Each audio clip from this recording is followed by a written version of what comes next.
ครับสวัสดีสบายดีพ่อแม่พี่น้องมันนี่ผมขอกับบาสมายนะบาสมายสิมาให้เบิ่งว่าคลิปที่ว่ารถร้ายที่สุดที่ว่ากระจอดชิงไว้เนาะพี่น้องเบิ่งว่านี่บ่มีรถหรูเพิ่นว่าเนาะมีแต่โตโยต้าล่องเข้าไปแต่เราไปอยู่มีแต่รถโตโยเดี๋ยวต้าทั้งนั้นตัวนี้นะบ่เขาแม่นรถหต้องหมดเลยรูเด้อผมก็ยังไม่ว่าเป็นจริงว่าเดี๋ยวมันได้มาเบิ่งเอาเด้อพี่น้องเบิ่งเอาโอ้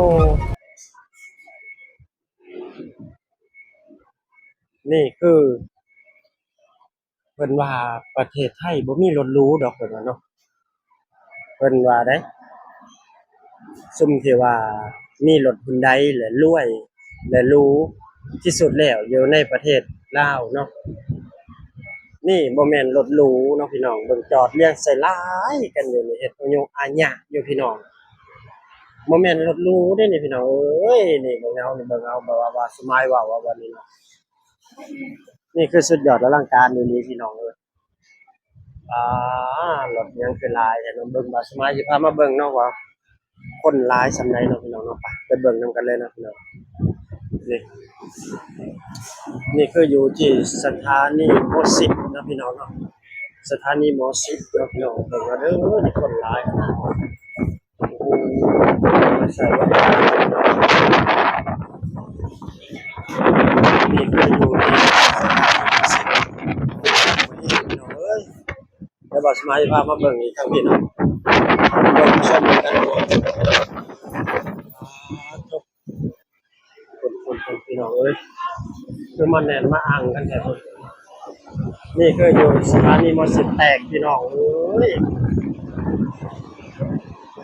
คนคือหลายแท้นี่เพิ่นมายังพี่น้องมื้อนี้ฝนตกเนาะพี่น้องเนาะมื้อนี้ฝนตกเนาะคนก็สิแน่นอยู่ที่สถานีนี่แหละพี่น้องโอ้สุดยอดอลังการเลยคนหลายพี่น้องแต่ว่าสมัยสิพาย่างรอบเบิ่งทั่วๆเนาะพี่น้องเนาะ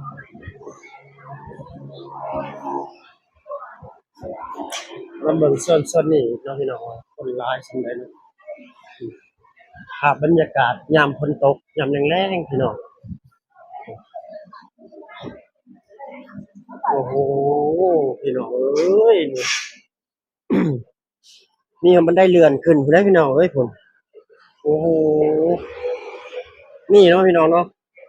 เบิ่งเอาเด้อว่าบ่าวสมัยอวยบ่ว่ารถบ้านเพิ่นรู้บ่เนาะจอดเรียงสลายกันอยู่เนาะพี่น้องเนาะพุ่นบ่แม่นบ่แม่นรถเก่าเด้อพี่น้องเอ้ยนี่เพิ่นจอดไว้เนาะเพิ่นมาจอดไว้คือเพิ่นมาทำการทำงานเพิ่นเฮ็ดเวียกเฮ็ดงานแม่นเนาะแล้วมาจอดไว้อยู่วันนี้โอ้โหภาพบรรยากาศยามแล้งๆพี่น้องประเทศไทยประเทศที่ยังบ่ทันพ้นทุกข์เนาะนี่โอ้โหพี่น้องเบิ่งเอาสุดยอดอลังการนี่คือโชว์รูมรถหรูบ่เด้อคนยี่ห้อยังมีทุกยี่ห้อเนาะพี่น้องเนาะมีรถซัมนี่ว่าบ่แม่นรถหรูเด้นี่พี่น้องรถขนของขนผักเพิ่นเด้นี่นี่คือรถขนผักเนาะรถที่ว่าบ่แม่นรถหรูถ้ารถหรูคือเป็นรถ Hyundai รถตาโล่รถ Hyundai ตาโล่อยู่ที่ประเทศลาวเนาะพี่น้องเนาะและเพิ่นก็ว่ารวยที่สุดแล้วหรูที่สุดแล้วรถอยู่ที่สปปลาวเนาะรถ Hyundai แต่นี่บ่แม่นรถหรูเพิ่นว่าจอดทิ่มไว้จังซี่เนาะนี่อันนี้ก็จะเป็นรถโดยสารเนาะพี่น้องเนาะโอ้โหเพิ่นพี่น้องเอ้ยเบิ่งเอาเด้อผมรถอีสานเพิ่นคือมาจอดป้าไว้จังซี่พี่น้องนี่เป็นหยังประเทศไทยถึงดึงดูดชาวต่างชาติมาเที่ยวประเทศไทยกระเดียกกระดอพี่น้องเบิ่งเอาเบางเบาสมัยใช้เบิ่งถนนหนทางบ้านเพิ่นก็พุ่นเบิ่งเอานี่คือสุดยอดอลังการแหละพี่น้องเอ้ยเบิ่งส้มน้ำกันได้บาสมัยสิพาไปเบิ่งอีกจุดๆนึงอยากมาเบิ่งน้ำกัน อลังการงานสร้างเบิ่งแผนที่ว่าไปทางใดทางใดเนาะพี่น้องว้าจุดนี้เนาะโอ้นะเราสามารถจะทำมาเบิ่งทางนี้นิดเบิ่งบรรยากาศเด้อพี่น้องเอ้ยนี่นี่คือบรรยากาศที่ฝนตกนะพี่น้องเนาะยามแลงอยู่ที่สวนจตุจักรหรือว่าสถานีม.10เนาะพี่น้องสถานีม.10เองเนาะพี่น้องเนาะอุดมสมบูรณ์เนาะใบไม้เขียวงามงามพี่น้องเอ้ยปลูกไว้กับธรรมชาติคนที่รอรถก็รอพุ่นเนาะเบิ่งรถประเทศเพิ่นเนี่ยรถที่ว่าไว้บริการผู้โดยสารเนาะคนแน่นพี่น้องก็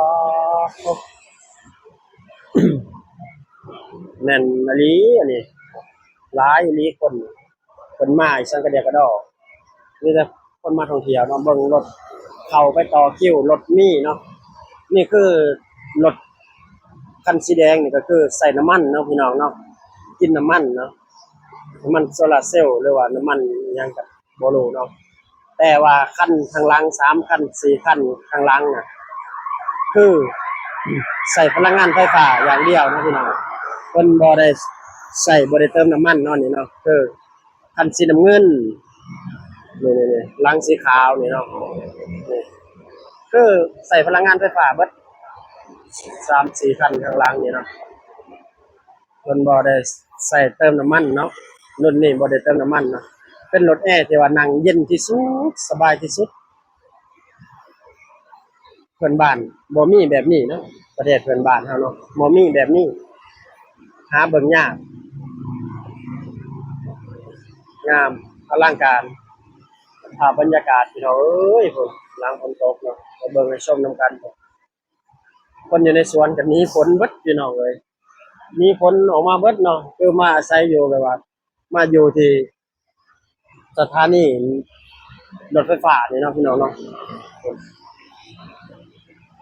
ชาติต่างต่างชาติก็มาหลายพี่น้องเอ้ยโอ้โหภาพบรรยากาศอืมเป็นไดพี่น้องต้นไม้เขียวงามขนาดซ้ำใส่ปุ๋ยพุ่นเด้อพี่น้องเนาะซ้ำใส่ปุ๋ยเอาเลยเนาะพี่น้องครอบสวยความงามเบิ่งตึกสูงประเทศไทยเพิ่นเนาะพุ่นว่าบ่าวสมัยอวดบ่ขี้คุยบ่ขี้โม้บ่เนาะอันนี้คือภาพจริงๆเนาะนี่เนาะภาพจริงๆจะให้เบิ่งแบบว่าถ่ายภาพถ่ายหยังให้เบิ่งแบบสดๆเลยเนาะพี่น้องเนาะนี่เนาะบ่ได้มาตัดต่อเด้อพี่น้องแล้วก็บ่ได้ตัดต่อหยังจักอย่างนี่เบิ่งเอานี่เบิ่งเอานี่อันนี้ก็คือใส่พลังงานไฟฟ้าเนาะนี่3คัน4คันนี่เนาะนี่โอ้โหรถบริการพี่น้องเอ้ย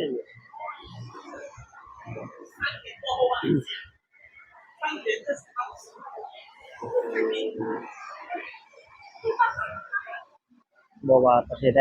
ก็มาเบิดเนาะพี่น้องเนาะแล้วก็สัตว์ก็มาหลาย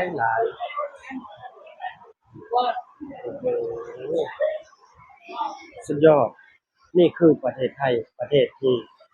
กำลังพัฒนาเนาะพี่น้องเนาะพี่น้องเอ้ยพี่น้องเอ้ยพี่น้องเอ้ยเบิ่งชมนำกันยาวๆเลยพี่น้อง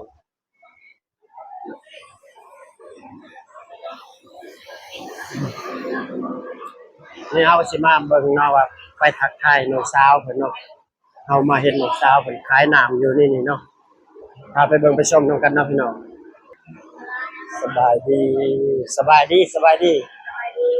ว่าขายดีป่ะวันนี้ดีอยู่ว่าขายบ่ได้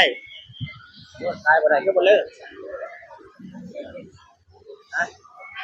ขายบ่ได้คือบ่เลิกอ๋อนี่เด็กนี่มาใหม่บ่นี่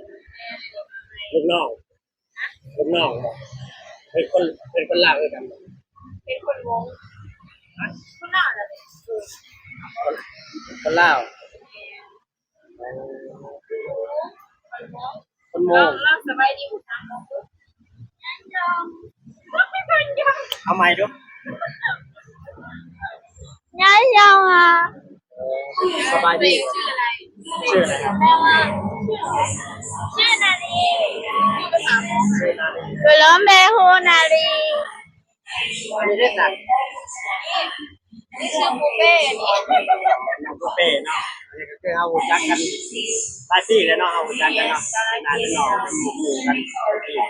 เคยหุ่นจักกันหลายปีเลยล่ะนี่กันคือเป็นมาสมัครเป็นมาเพิ่งงานมาด้วยนะครับ แต่ว่ามาในเรื่องมาแล้ว มาได้เลยมาย่ำได้ผมเคยเห็นเนาะ แล้ว เห็น จะ แต่ มา เดียว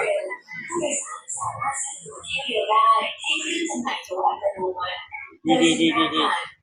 คนร้ายเนาะผมมุกกับใจหลายๆมาแวะเล่นมาถ่ายเขาก็มันรอถ่ายคลิปไปเรื่อยๆแล้วเขาก็ได้ไปผู้เดียวเดินผู้เดียวตลอดหมูกับบานเลยเปิดกับบานบอลูคือกันอันนี้กันเอาเขามุกกับใจหลายๆเนาะเลยเนาะเพื่อนของสาวสองคนมาเห็นเลยเนาะ